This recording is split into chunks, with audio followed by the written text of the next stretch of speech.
Iran, wait, oh no, not again. Israel officially again requests the U.S. to join its war against Iran.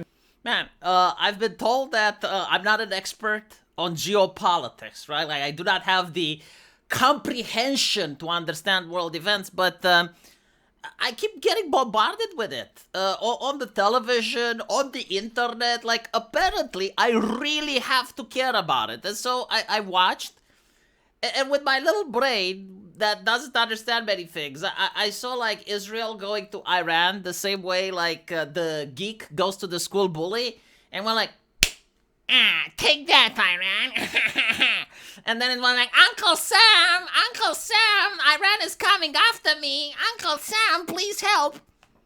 Is my understanding correct? Like hiding behind the skirt of Uncle Sam? Because that's how it looks from the outside, alright? Like maybe you can lecture me a little bit more on geopolitics. It's like if Iran is so strong, right? Like Iran, tsuyoy, oy, Iran, no. Why are you poking at it before discussing it with America? Because like normally, see, like what do I know about how humans interact? Like normally you would discuss it first with your partners, and it's like, oh, we're going together, right? And you march to the door of Iran, Iran. I got America over here, and right, like isn't that normal, right? Like you make a, but no, now it's like America, Iran is after me. You gotta join. I'm just saying, you know, like if this is not the case, like please enlighten me. Tell me how it is. Netanyahu says Iran wants to kill Trump. He is their number one enemy. Wouldn't it be you? That is a good question, you know. But okay, right. So I don't have the brain. I do not have the intelligence capacity to understand how this works. But from what I've been told by this person to the right, is that America's military, America's Secret Service agency, America's geographical distance from the conflict, America's Secret Service, all of this is not enough to prevent Iran from being the Hassashin. They're going to assassinate. They're the assassinators. Like once they set their target on someone, it's like they launched the T-1000, you know, they launched the Terminator, and he doesn't stop. He cannot be reasoned with until he gets to his target. But there is one man out there. There is one person, which is Benjamin Netanyahu. And Benjamin Netanyahu can prevent the assassination. Am I understanding foreign politics or not? Because, like, again, you know, you turn on the television, and there are people much more informed and smarter than I am that are trying to paint a picture, that they're trying to present an image.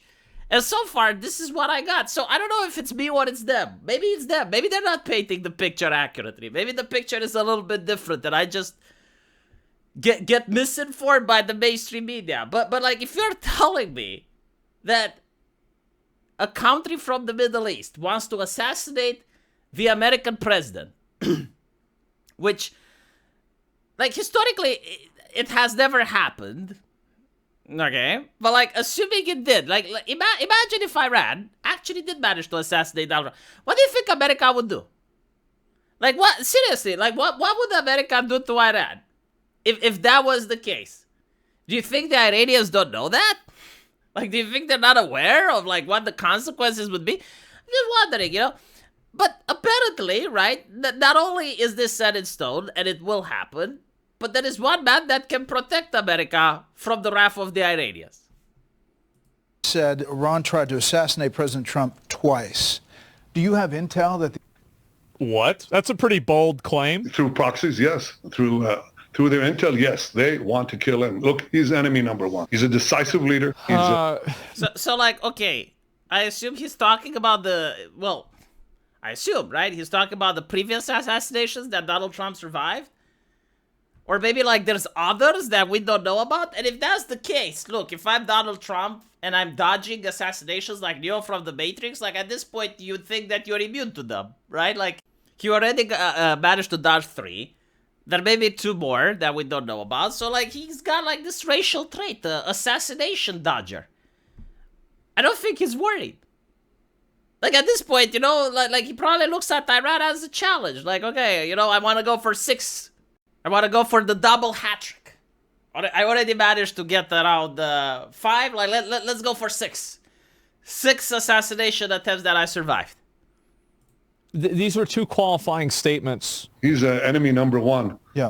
Look, they also tried to kill me, but I'm his junior partner. When did they you understand that President Trump is a great threat to Iran's plans to weaponize nuclear weapons and use them. So here we go, and let's find out what Donald said. Iran and Israel should make a deal, and will make a deal, just like I got India and Pakistan to make, with the United States to bring reason, cohesion, and sanity into talks with 2 excellent leaders who were able to quickly make a decision and stop. So it seems very obvious that he doesn't want to kill the main leader of Iran. Excellent leaders? Well, yeah, I mean, he's going to tell people what they need to hear in order to get them to come to the table, right? That's obvious. As they have for many decades, this long conflict was ready to break out into war. I stopped it. Biden has hurt the long-term prospects with some very stupid decisions, but I will fix it again. We'll have peace soon between Israel and Iran. Many calls and meetings are taking place. I do a lot. I never get credit for anything, but that's...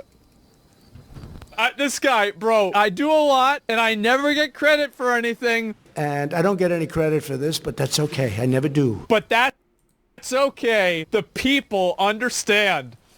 Well, the thing that I noticed is that Donald Trump is in a very precarious situation because he was voted as the president that's about to bring peace, right? There is this idea that unless America engages with the world militarily, like unless America sends tanks and planes and kills people, then it's isolationist.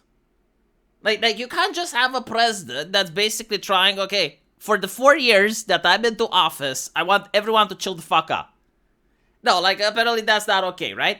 And so America intervenes in wars also not through Congress. It's like not Congress holding a vote and voting like that. That shit is outdated.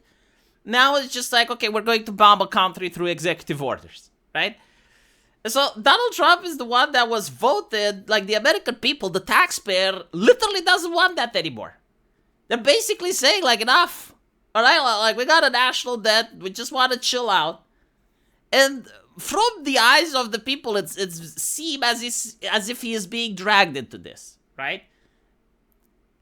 Because apparently this wasn't discussed beforehand. Like, this wasn't negotiated beforehand based on the way he is acting, like, based on the events that happened. And the events that happened is that, well, Israel started striking at Iran, saying that they're building nuclear weapons.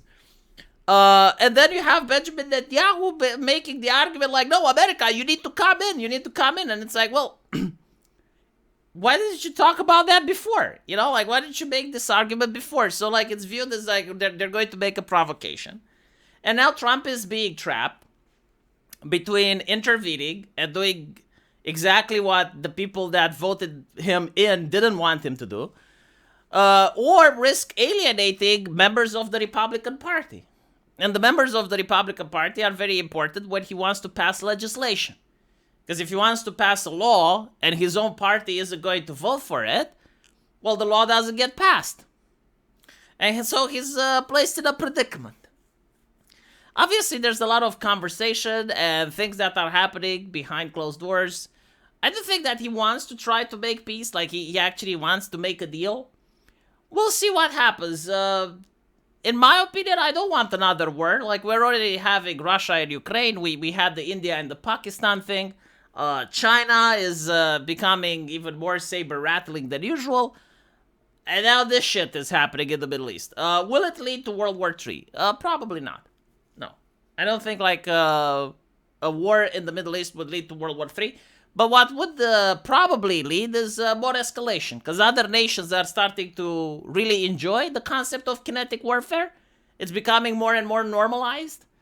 And so this is probably why you even see this conflict with Iran. It's because Russia is occupied right now. And so everyone in the Middle East is now trying to settle scores, because Israel and Iran are the 2 dominant powers in the Middle East. The Middle East accounts for 50% of global oil production. And one of the nasty things that can happen is if Iran closes its one of its straits, through which 50% of the oil in the entire world passes, right? And that would cause gas prices to skyrocket. Like, there's a lot of geopolitical implications, and hopefully it's not going to come to that. Hopefully these two sides are going to manage to find an agreement. Let me know what you guys think, and as usual, I will see you in the comment section. Take care.